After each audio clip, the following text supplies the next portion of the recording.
Comey was spying on Trump. Well, the reason he was writing the memos was to create a record so that he could destroy No him. American knowingly colluded with the Russians to interfere in our election campaigns. Oh, wait, unless you mean Hillary Clinton. Pardons, prosecutions, and transparency.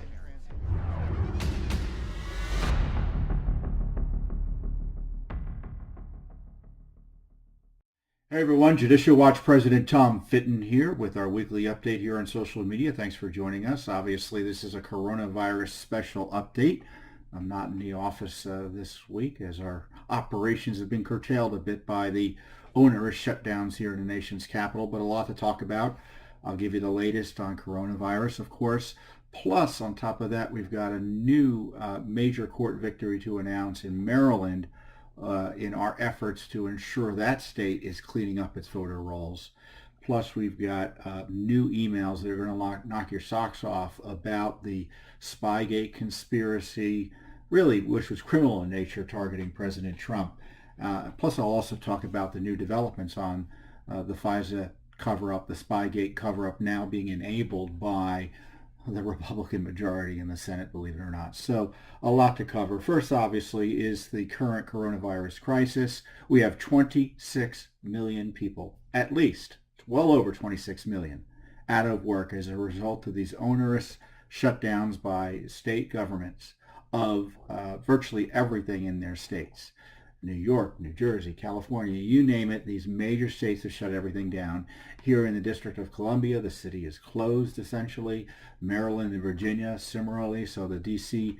capital region is shut down. Some states are beginning to open up, and over the objections of the anti-Trump media, who, in my view, want continued economic destruction because of the political and policy benefit to its ideology and its political allies.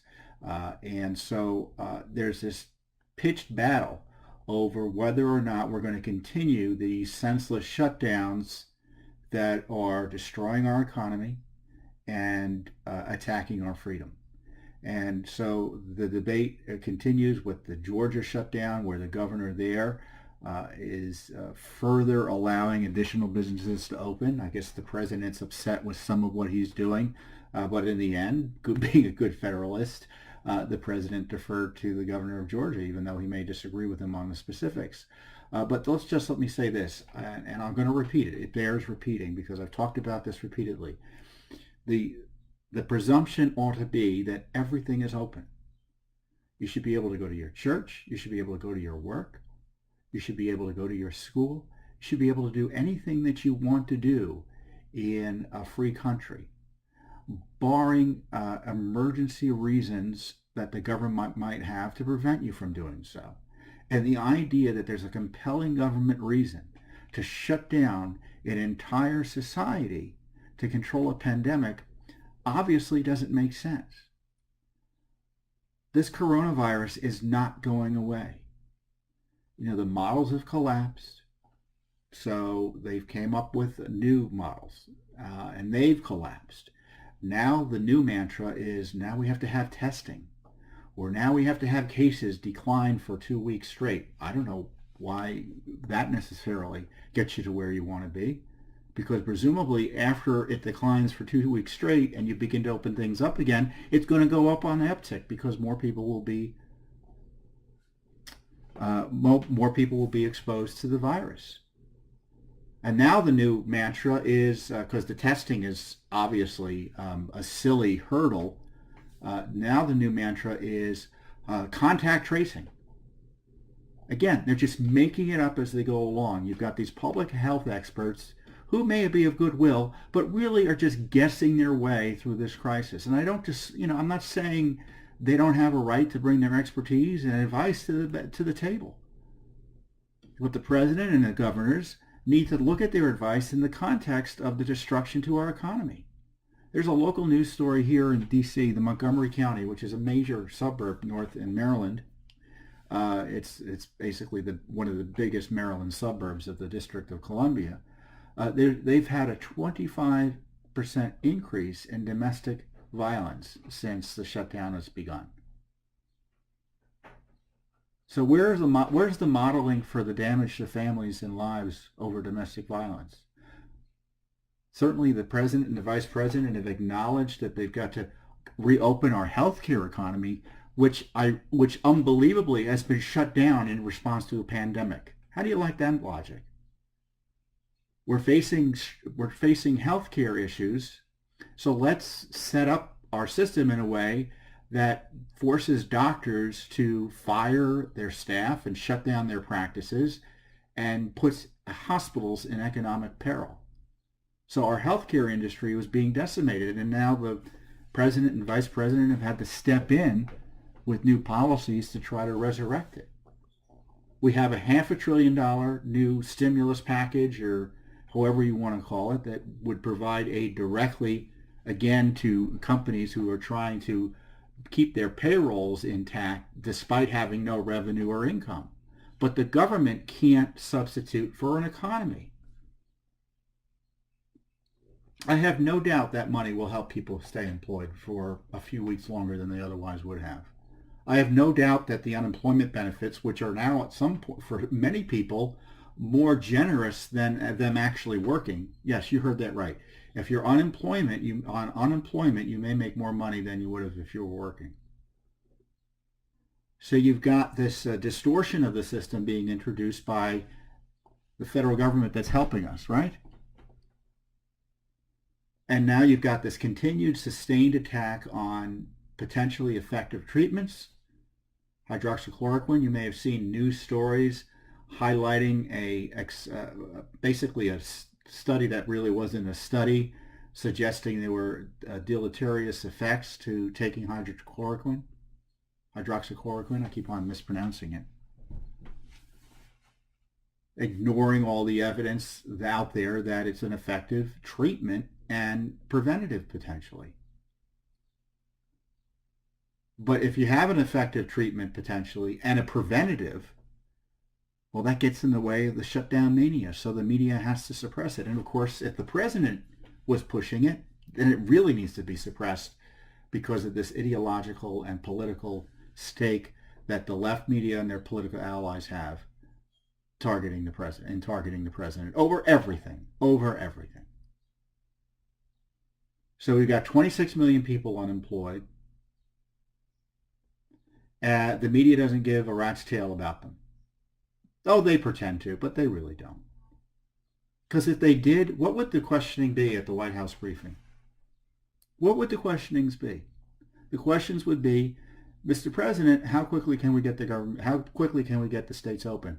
Why are you allowing states to shut their entire economies down for no good reason? What's the scientific rationale behind a shutdown? Broad-based, indiscriminate shutdowns. You know, I've been working with allies, conservative allies, other movement leaders to try to highlight and educate Americans and educate the administration and governors about the need to get the country back open again. And it shouldn't be at a cost to our liberties. In Washington, D.C., there's no sign the nation's capital is going to be open anytime soon because of this absurd testing standard they have. And now the mayor is announcing that she's hiring 900 contact tracers. I mean, I already told you it's illogical.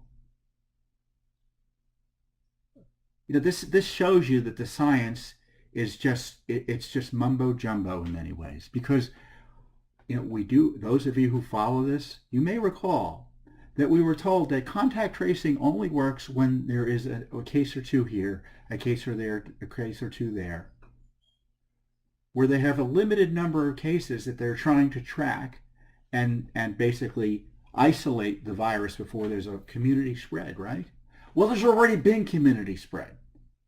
So why this ridiculous process now that we're going to have related to contact tracing? That we need to have thousands of people doing contact tracing. I'm not saying it's not potentially useful as the virus diminishes and you don't want outbreaks popping out. In Washington, D.C., you know what the population of Washington, D.C. is? 700,000, give or take a few thousand. So 1 out of every 700 people will be working for the government doing contact tracing. So the logic is, however insane, that's where this is all going when you hear about phasing in, phasing out, phase 1, 2, 3. It just doesn't make any sense to me. As I said last week, I am done with it. And constitutionally speaking, we are way done with it. To the degree that the police powers of the states allow them to control and limit your freedom to address a public health emergency, they're limited to addressing the emergency. If you've got COVID-19 or your family does, they could probably come and say you're quarantined for now. But the idea that you indiscriminately restrict the freedoms of the healthy and those afflicted with the coronavirus is insane. By their standards, we can never be free again. And this is why you need to push back on your governors, call the White House, let them know what you think. If I were the president, I would be bringing out people, highlighting the necessity of getting people back to work. Because frankly, the doctors, they have interesting things to add in terms of treatment and all of that. But look, that's not the end all and be all. You can't have health without an economy. You can't have health care without an economy. And we don't have an economy right now that's functioning. 26.4 million unemployed at least. And that underestimates it according to many.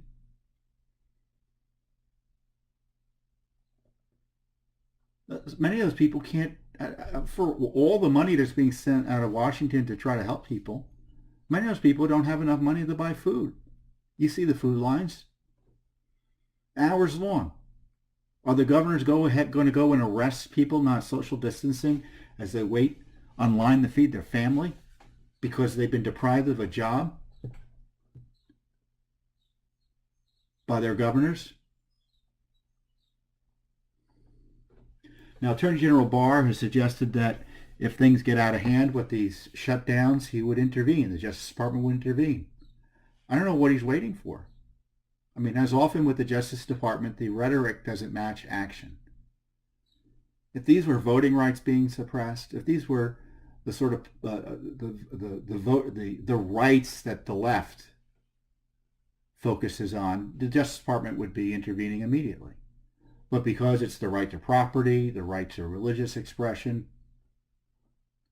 right to freely exercise your religion, the right to assemble because it's the wrong people who are assembling and petitioning their government, the left media doesn't care. They don't care about the First Amendment. And many people in the Justice Department don't care either because many people in the Justice Department are leftists. So my guess is that Barr probably wants to do the right thing, but all the deep staters around him don't. And this is where he needs to exercise personal leadership to just intervene and stop the oppression, because it is oppression.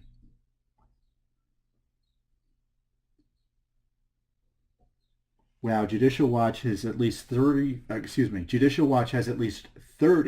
Freedom of Information Act requests into the shutdown and the pandemic.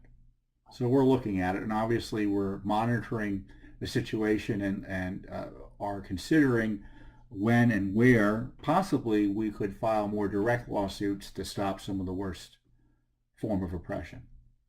But I do think the good news is, and there is some good news here, when you look at the states, and I encourage you to go online and check out where, my guess is you already know this since you, I hope, are tracking this pretty carefully, especially if it's your own state. But when you look at all what the states are doing, it's all bending towards opening up. Opening up. The states are opening up, despite the media efforts to suppress common sense. Florida is opening up. Georgia's opening up. All these states are gearing towards opening up. Even the District of Columbia, I was complaining about how slow that process is. We may not open here in the District of Columbia until June 1st, at least. Which is a calamity, by the way. It's a calamity. But at least they're beginning to do something about opening up. But forgive me for being a little urgent here, but every day our economy doesn't open up is on tens of thousands of people being needlessly unemployed. And if we're going to get the economy back up again, we need to turn it all on. This sort of phased, incremental approach, that's just pure socialism. It's not necessarily socialism in the sense of the economic takeover of the economy, the takeover of the economy by the government. It's planning. It's the socialist engineering of society. That company can open, but that company can't. It's appropriate to go into that store with social distancing, but it's not appropriate to go into that store with social distancing. And we're going to adjust it as if the experts know and the politicians know how to run an economy, the greatest economy in the history of man, from governor mansions around the country. Did you hear Andrew Cuomo the other day? Said, well, if you don't like being fired, you don't like having work because you're not an essential employee, go get a job as an essential worker.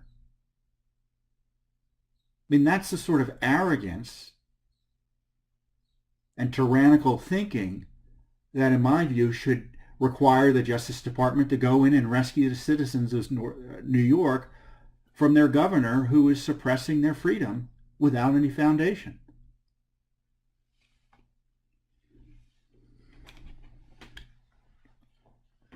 I know their protests are growing. Of course, the media hates that. So this is what you need to do. You need to call your governors, you need to call the White House, and you need to call your members of Congress to try to save the republic. The longer this goes on, the more damage will happen. I mean, for instance, air travel, as I said, is at 1954 levels the last I checked. I don't know what the hotel industry, I'm sure all the travel and tourism industry is effectively destroyed. But I want you to think about that. So every day we delay opening it up, the airline industry isn't going to get back on its feet tomorrow. It's going to take months for them to get back to where they were prior to the coronavirus shutdown. It's going to take months. So the longer we delay, the longer that recovery is stalled for not only the airline industry, but these other industries. And the left is gleeful at this. A congresswoman from New York, Alexandria Ocasio-Cortez, AOC, she saw that oil was trading at less than zero, I think. And she said, I forget the exact tweet, she had to take it down. But she essentially applauded it and said this is an opportunity for worker-led mass investment in green technology. Completely communist claptrap. But she was celebrating this destruction of our economy that has put demand for oil in such a situation that you basically have to pay people to store the oil and you can't make much money from it. So there, as I keep on saying, there's little political benefit to the left to reopening and restoring America.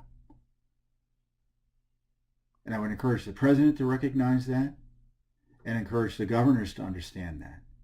Now, despite all this, the governors need to hear from you. They know in their heart of hearts they can't keep this going forever. But they'll keep it going for 2 more months just to spite the president and just to spite you. So this is why you need to contact them. And of course, Judicial Watch is going to continue to do its educational activities to try to not only protect your freedoms and rights, but to kind of get the government back to its lawful status because too much of what the government is doing right now in the states is unlawful.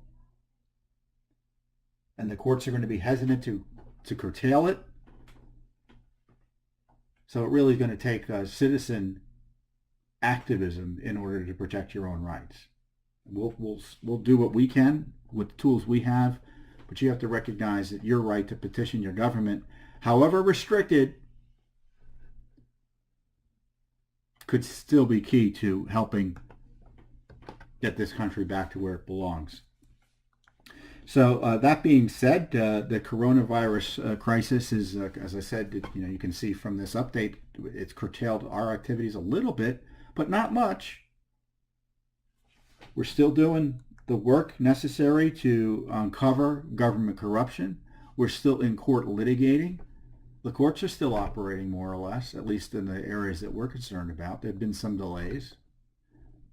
The bad news is the federal government specifically has essentially shut down key FOIA operations using coronavirus as an excuse. Are you aware of any federal government, by the way, are you aware of any federal government employees who have been laid off? Of course not. So we don't get any FOIA documents. I don't know what the FOIA employees are doing, but now we're not allowed to get any FOIA documents. They're using coronavirus as an excuse. But we're still getting some, or we have some that we had gotten that we're releasing now from before the collapse. And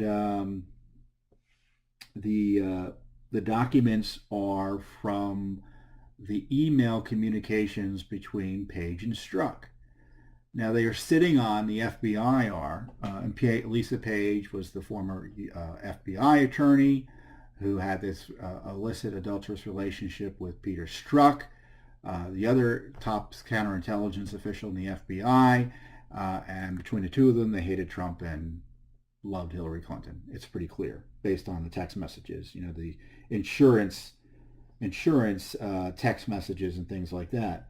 Now, what's going on is that we had asked for all of their communications, emails and texts. Of course, they've been holding the text messages from us, and they have, I think, over 13,000 email communications, and they've been slow rolling the release of those records to us. And now we know why, because the records, each patch has material further confirming the criminal conspiracy against the President of the United States and the criminal cover-up of Hillary Clinton's corruption and seeming criminal activity tied to her email misconduct.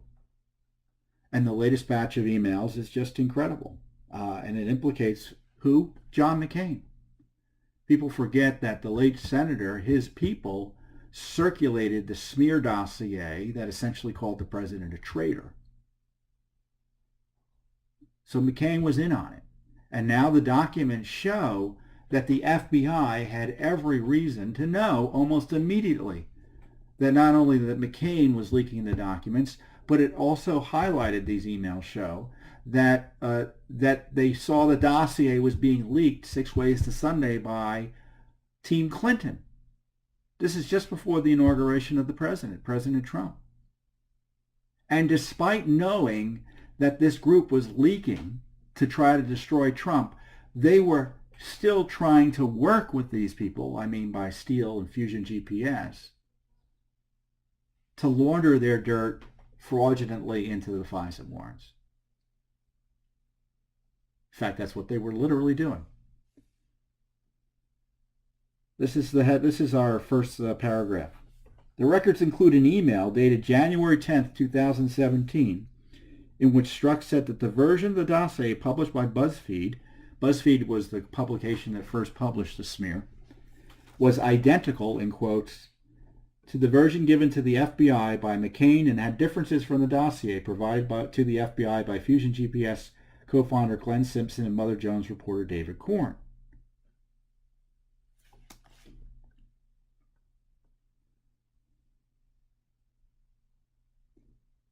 January 10th, 2017 is the same day BuzzFeed published the anti-Trump dossier by former British spy Christopher Steele. Emails show that Strzok and other FBI agents were mocking President Trump a few weeks before he was inaugurated. In addition, emails reveal that Strzok communicated with Andrew McCabe, the now disgraced former deputy director for the FBI. In fact, he was acting FBI director, which is even more serious for a period of time after Comey was fired. And Strzok was asking McCabe about the so-called leak investigation that was tied to the Clinton Foundation. And McCabe was the leaker.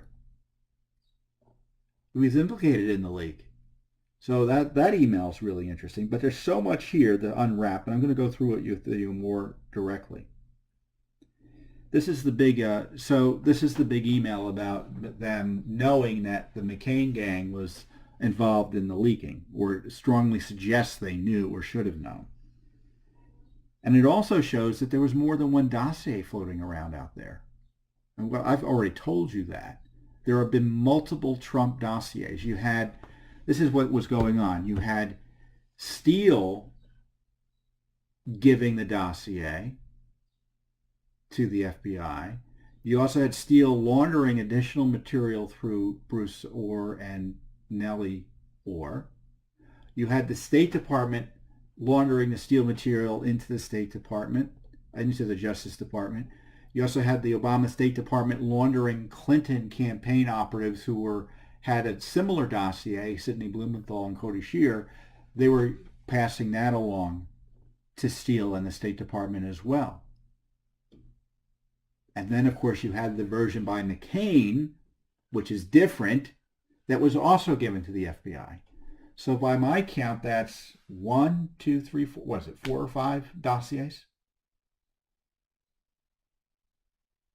Talk about insurance. They had dossiers incoming from all directions in the FBI and Justice Department. And the FBI and Justice Department knew it was a sham. Getting back to the emails that are gobsmacking. Strzok sent on January 10th, 2017, Strzok, under the subject, Ray BuzzFeed published some of the reports, writes, our internet system is blocking the site. I have the PDF via iPhone, but it's 25.6 megabytes. Comparing now, the set is only identical to what Senator John McCain had. It has differences from what was given to us by Korn and Simpson. Strzok sent the email to Page and several top-ranking FBI officials, including Deputy Director Andrew McCabe, Assistant Director for the FBI,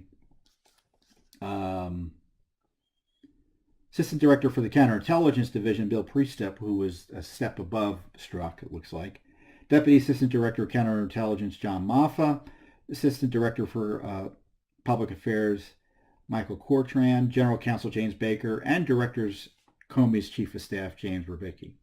So that was the control group at the FBI. That was the control group that was running out of their leadership office the operation against President Trump. Then candidate, at this time he was elected president. He was President-elect Trump.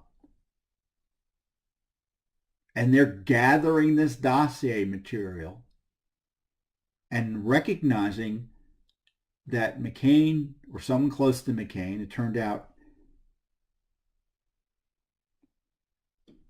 that McCain acknowledged he gave the dossier information to the FBI, but he denied being the source of the BuzzFeed dossier report. Well, that wasn't true, because court filings, which were unsealed last year, showed the Arizona Republican senator and an associate had shared their dossier with several media outlets. So what does this all mean? It means that McCain was a leaker trying to drive anti-Trump sentiment with that smear, but it also showed the FBI knew that McCain was leaking, and as importantly, that Steele and the Clinton camp was leaking this all over the place. And they didn't tell the court the extent of that. They suggested they were unclear whether he leaked, I think if I recall correctly, I'm going on memory here, so you have to double check. But to the degree they mentioned Steele doing any leaks, they were vague as to whether or not he was even responsible, but they acknowledged they had to let him go. But they knew the dossier was still continuing to be peddled within the media by Steele. At the same time, and this is what they didn't tell the court, they were still trying to work with Steele through Bersor. They never stopped. In fact, we have the documents that show that happened. They were leaking material to Steele as well, we found. Just before the election, they were telling Steele they were investigating Trump. Telling Steele they're investigating Trump based on these Russia smears is like telling Hillary Clinton, because Steele was working for her in the campaign. And who's David Corn? He was the recipient of the dossier leaks. And of course, Fusion GPS was working, as I said, for the Clinton campaign. So it's just incredible material. All this is taking place just before the president's inaugurated. The FBI knew about these leaks. I'm not looking at the camera. I'm supposed to be looking at the camera, I guess.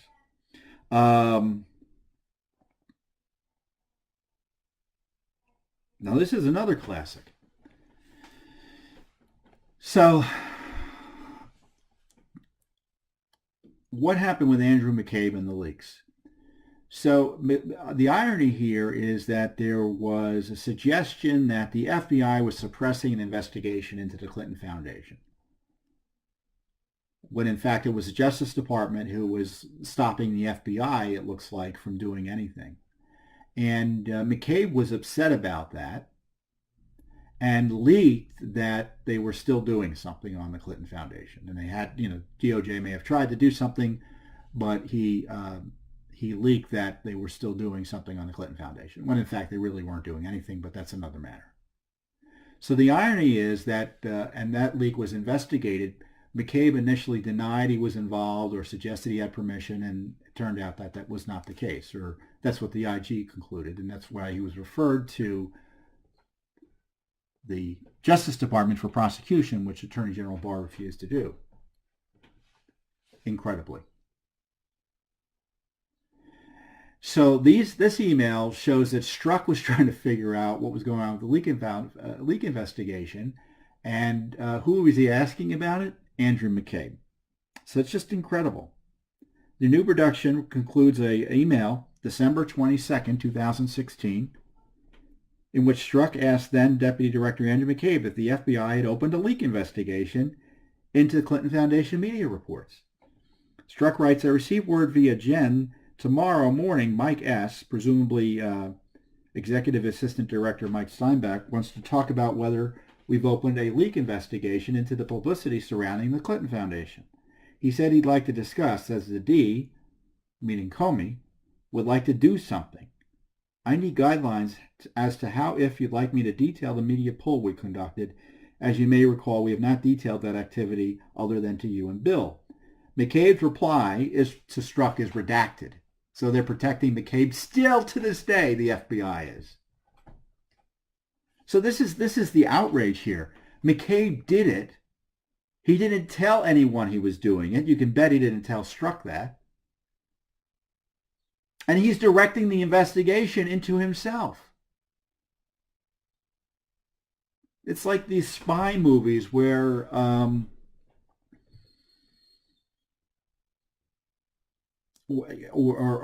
think it may have been the Robert Hansen case where the spy or the leaker was running the leak investigation.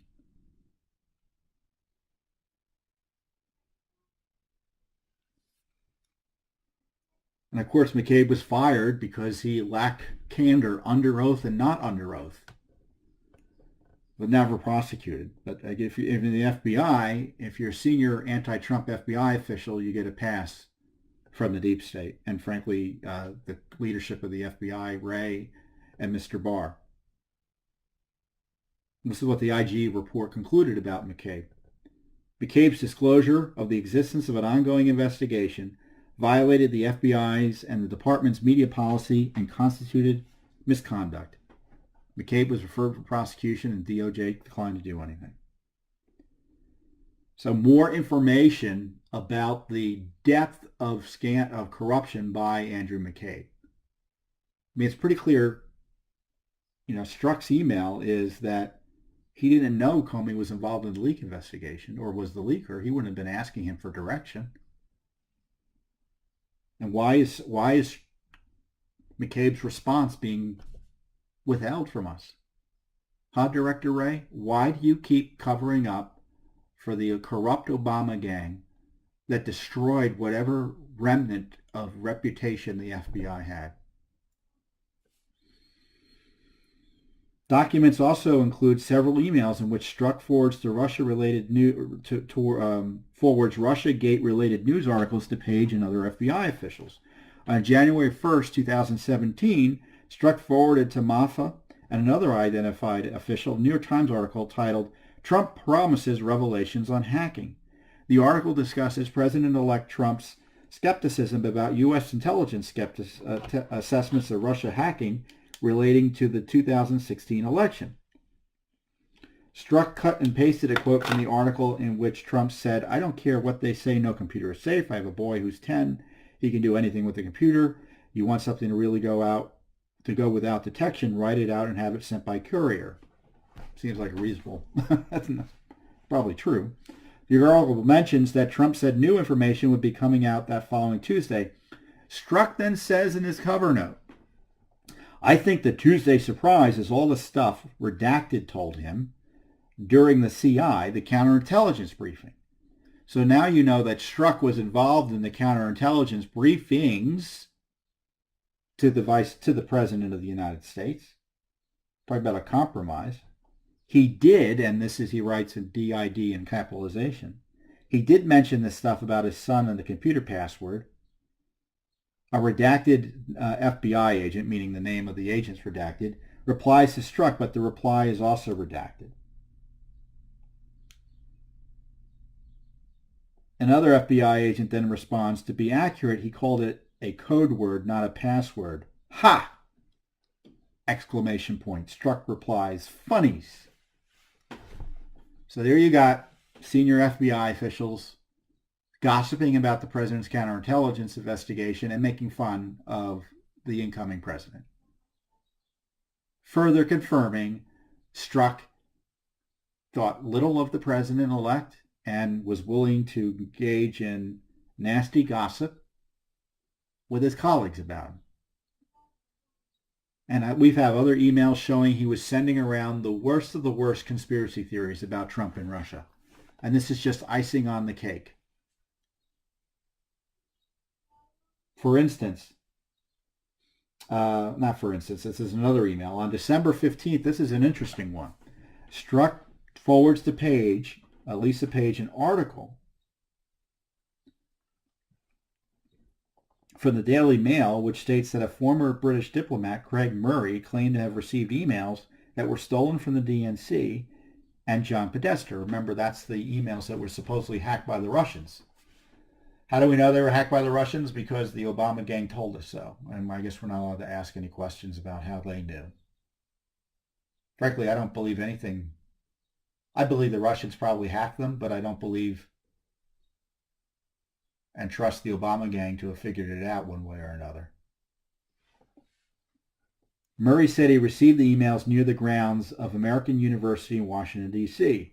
The article said the emails were from an inside DNC source, not Russians. Strzok writes in his cover note to Page, shady SH*T at AU with a emoji wink. Isn't that curious? You may recall prior emails that we received show that Strzok was involved with other FBI agents in trying to squash a news story about Seth Rich and email. Seth Rich was the DNC staffer who was murdered. The murder remains unsolved.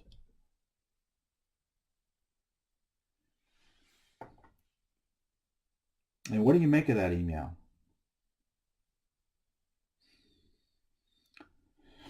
On December 21st, 2016, Strzok forwards to Page a link to a Defense One article about Russian efforts to interfere in the U.S. presidential election. Strzok cut and pasted a quote from former acting CIA Director Michael Morell, in which Morell says, to me, and this is to me, and not an overstatement, this is the political equivalent of 9/11. So now we know where Strzok stands there. He's highlighting anti-Trump quotes and sending them around. Well, to be fair, that's not necessarily an anti-Trump quote, but certainly it's an overstatement. of what the Russians did by the government's own description in the 2016 elections. If by the intervention he's describing a Ma's Facebook ad buy, it ain't much at all. Of course, Morell, being an Obama person, isn't thinking of their coordination with the FBI through Christopher Steele and the Clinton campaign to try to overturn the results of the election and make life miserable for Trump. Again, he forwards an article Strzok does in December of 2016. This is at the end of December. A Bloomberg article titled, Trump aide partner with firm run by man with alleged KGB ties. And who was this? About General Flynn. So again, more gossip innuendo targeting President Flynn. Then he was the incoming National Security Advisor. And what does Strzok say in conveying the email to Page? See, look, I'm sharing, with his wink emoji. I tell you, it's disgusting to read this email communications. These guys had it in for Trump, and they had it in for Flynn. They had it in for anyone they didn't like. In Trump world, it's pretty clear.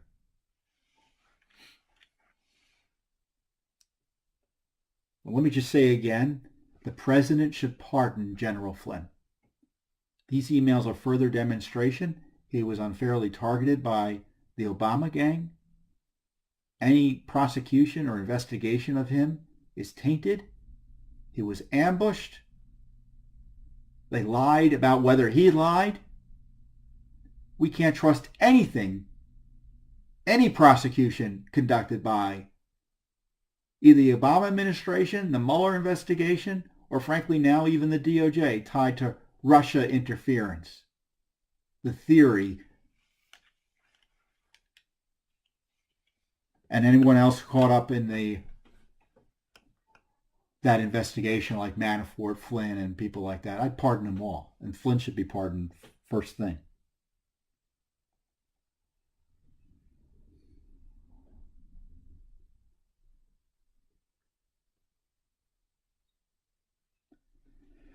So again, these emails show that Strzok and the Obama FBI almost knew immediately that McCain was behind the leaks of one of the dossier. The emails show that senior FBI officials had contempt for President Trump and gossiped about him. About a counterintelligence agreement, a counterintelligence briefing. I tell you what, I guess I don't need to convince you of this, but it's pretty convincing, though, pretty apparent that the FBI under Comey and McCabe was a train wreck, both ethically and legally. And given the cover-up of what went on that continues to this day, things haven't changed much.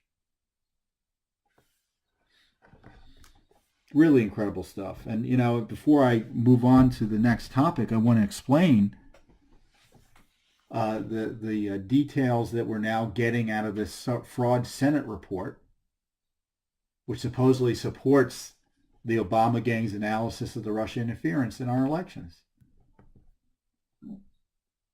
You had an 80-page report that was mostly redacted that said they engaged in proper tradecraft in concluding. Actually, they didn't conclude. There were disagreements about whether the interference, allegedly, in our elections was because Putin wanted to see Trump win. As Fred Felix has said, who was a former national security official, former CIA official, he said Nunes looked at this material, his team, and they talked to the intel people. They said that Brennan was running the show and he was suppressing evidence the Russians wanted Hillary to win. And when we get confirmation in this Senate report, which was written by, quote, the Senate Intelligence Committee jointly, which means that the Democrats were running it. They've been running the Senate Intelligence Committee since day one, practically speaking, on these issues. It confirms the following. Obama ordered an all-hands-on-deck attack on Trump on Russia interference. They did the report in 3 weeks. They used the dossier at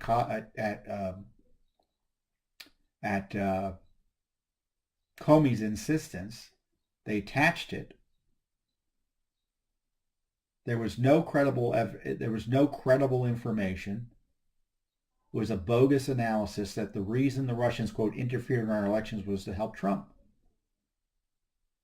I mean, if you read the ICA, you will see, just looking at the analysis, it doesn't hold up, because the conclusions they draw about the operations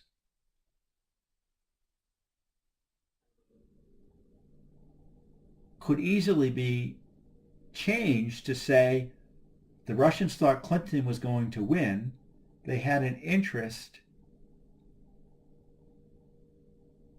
in making her weaker by bolstering Trump.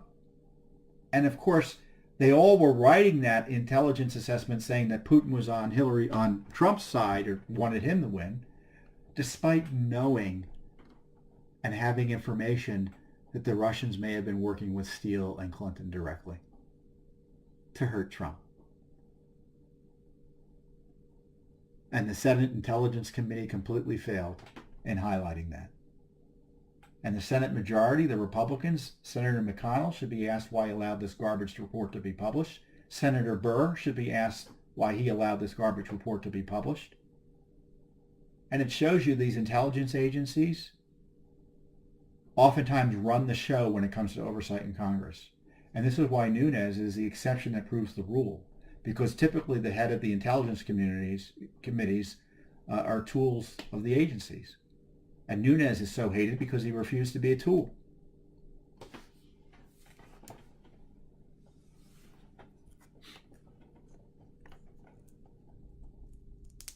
mean, this report confirms Obama knew. He did it.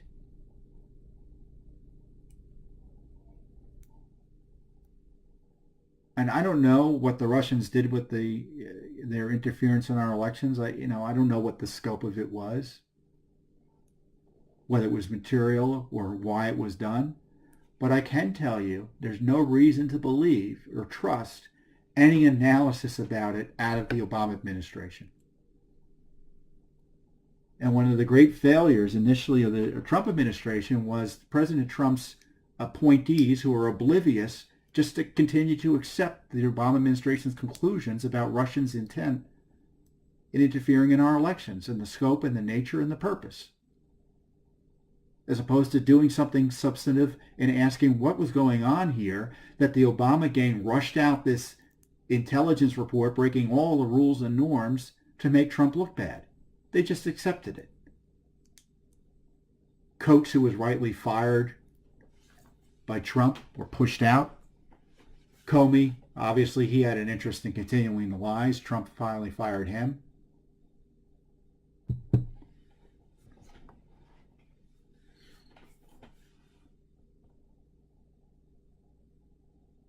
And I don't trust Durham to get to the bottom of this. Supposedly he's investigating Brennan.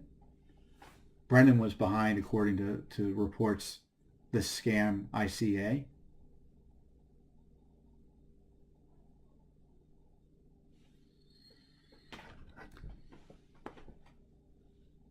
I'll say it once, I'll say it again. Judicial Watch's Freedom of Information Act litigation has had more to do with disclosing what went on than anything the Justice Department has done. The IG report, much of that, there was additional information, but much of the core information was already developed by Judicial Watch through its Freedom of Information Act litigation. I mean, Nunes, he and his people did the analysis early on that it just withstood the test of time. It's all just been confirmed.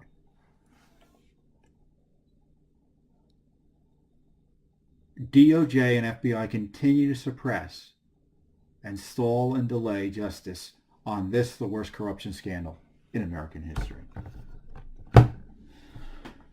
So we're doing our best to try to uncover what they refuse to disclose. We're slow rolling, as we say with the struck page material. There's still more coming out. Of course, now all that's going to be stalled using coronavirus as an excuse. Well, that all being said, we've got some good news to report to you in the area of election integrity. Those of you who follow our work know that Judicial Watch is the leader in using litigation and education to encourage, and in some cases require, states to take reasonable steps to clean up the voting rolls as the law requires. The National Voter Registration Act, the Motor Voter Bill, has a requirement in it, obviously, that you get to register to vote at voter locations. At, let's say, where you can get your driver's license or other places where public services are made available. That can lead to double registration and dirty voting rolls. And so the part of the law is that you got to take reasonable steps to clean up the rolls. Yes, register everybody that you can within reason. But the fraud and the dirty rolls that result as a result of those registration efforts, that can be checked by taking reasonable steps to make sure the rolls are clean, meaning that when people move or die or otherwise become ineligible, their names are removed from the rolls. And you know what the law requires? It's something as simple as sending a card. You don't vote in an election, federal general election, you get a card. And if you don't do it, then the card essentially says, hey, we missed you. Are you still there? And if you don't respond to that card and then don't vote in the next 2 general federal elections, so we're talking about potentially a time period as long as 4 to 5 years, then you're removed from the rolls. Too many states don't even do that. Otherwise, the rolls would be much cleaner. In North Carolina, we sued in North Carolina. They've got nearly a million extra names on the rolls. In California, 20% of the rolls were dirty or, quote, inactive, the sorts of names that should have been being sent cards and being removed. California wasn't doing any of that for nearly 20 years until we sued California and Los Angeles County, and now Los Angeles County is removing up to 1.6 million names under the process I described. In Maryland, we had indications that their rolls were dirty as well, and we wanted access to the voter rolls, their registration data, so we could further analyze it. And they didn't want to give it to us. So the lower court, the district court, the federal district court said you've got to follow the law and give Judicial Watch the information. But then he wanted additional briefing on another key aspect of the full voter registration records, which is the birth dates. Unless you have birth date data, it's hard to figure out, it makes it harder to figure out whether, for instance, someone who died 10 years ago or should have died 10 years ago because the birth date indicates they're 120,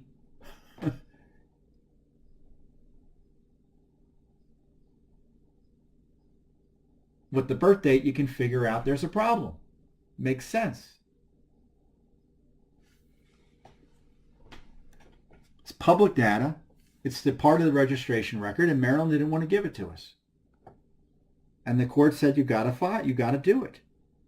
The judge in the case, Judge Hollander, said that Judicial Watch need not demonstrate its need for birth date information in order to facilitate its effort to ensure that the voter rolls are properly maintained. Nevertheless, it has put forward reasonable justification for requiring birth date information, including using birth dates to find duplicate registrations and searching for voters who remain on the rolls despite improbable age. So, for instance, you can have John Smith, and you could have 1,000 John Smiths on the voter rolls. And it's hard to figure out which John Smiths are duplicates without some key further identifying information, including, obviously, birth dates.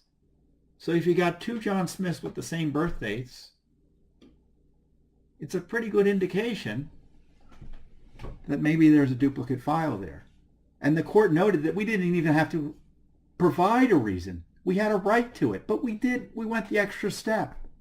And so thanks to this lawsuit and thanks to this court ruling, the second one that was favorable to us, In his first decision, he wrote, organizations such as Judicial Watches have the resources and expertise, thanks to you, that few individuals can marshal. By excluding these organizations from access to voter registration lists, the state law undermines the federal laws of efficacy. Accordingly, Maryland election law is an obstacle to the accomplishments of the NVRA's purposes. It follows that the state law is preempted insofar as it allows only Maryland registered voters to access voter registration lists. So first we had to overcome that hurdle. Then they didn't want to give us the complete data. And now they will have to give us the complete data. We've been fighting this for 3 years. 3 years to get this basic information that we're due to under law. You know what the Russians did in response to our request? They accused us of being agents for the Russians. Can you believe that? Well, I guess you can, because that's the way the left operates now. If you disagree with them, you're an agent for the Russians.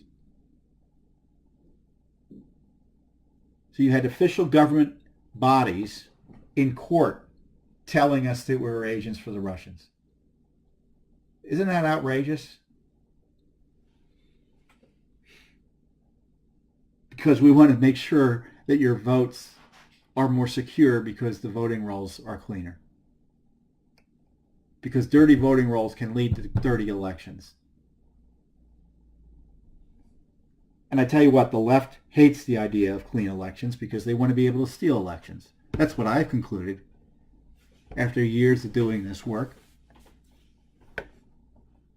Why else would you oppose voter ID? Why else would you oppose clean voter rolls? In North Carolina, there's a left-wing group already trying to intervene in our case. So now we're going to be battling the left in addition to battling the state to try to get clean election rolls in North Carolina. They oppose voter ID. They oppose clean voter rolls. They're still pushing, and they're using coronavirus to still push vote by mail, which would bring chaos, discord on election day. Vote by mail is less terribly insecure, invites fraud. The best and most secure way to vote is in person in a ballot box, in a polling location. They want ballot harvesting nationally. They want to end all voter ID. That's a formula for stealing an election. And you have to be on the watch for this. Absentee ballots are already available. If you're so afraid of the coronavirus, vote absentee. But that's not good enough for the left. They just want ballots to be mailed to virtually everyone in America who's, quote, registered to vote, including the people who shouldn't be on the rolls that Judicial Watch, because our hard work is uncovered. So we're facing this threat to our economy, this threat to our freedoms, and this threat to our election systems, all because of this crazed response to coronavirus. And the left is using this as an opportunity to undermine the security of your vote, the security of our elections in a way that just blow them up. And we've got more litigation coming. There's another state we're going to sue, I think next week, to clean up their rolls. Millions of names are on the rolls that shouldn't be there across the nation. The left wants to give them all ballots. How do you think that's going to turn out? And that's why they hate Judicial Watch's methodical, persistent, rule of law efforts to get states to just do the basics in cleaning up the rolls. Because we're not asking them to do something crazy. It's a process that takes place that allows them to clean up the rolls, and we're just asking them to follow this simple process. So, and I'm going to end by saying, look, you've got to support Judicial Watch. Because the left has all of these groups focused on, for instance, undermining election integrity. They've got the entire media trying to undermine our Republican form of government by continuing to push for the overthrow and removal of the President of the United States. They're still pushing the Russia smears even as we speak. the left is concocting a coronavirus task force to target President Trump, not because they're concerned about coronavirus, because they're trying to figure out another way to remove him from office.